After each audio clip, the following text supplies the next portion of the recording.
Bang, hari ni bos Akif sapa di Port Limi Teluk Okey, nak sapa Port Limi Teluk tu tak? Okey, ni semua ni pilih atas meja ni tak sapa RM80 bang. Hak ni marah sekali ni. Ikan bekok. Ikan bekok ni perut dia. Perut semestinya kita ambil dua. Dua dah. Hak ni kita ambil dua. So ni kita gabur dua. Macam puak. Jatuh dari mulut tu memang jadi. Dia kalau nak jadi lagi, tambah sambal dia bang. Sambal ni tambah. Dalam ni kacang. Mereka gini tak? Terang dia dah. Masya Allah. Sedap bang. Lepas tu, perut.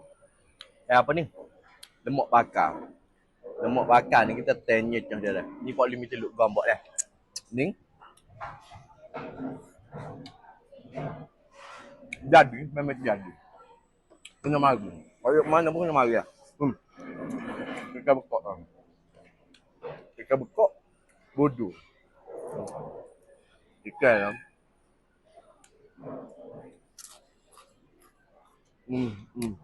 Pala dia.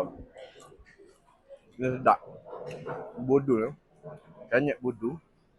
Tengok belah. Serio kau tu. Ambil ikan bekok ni sikit tak.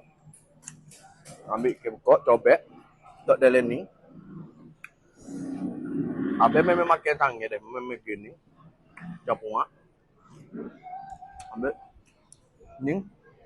Bodoh.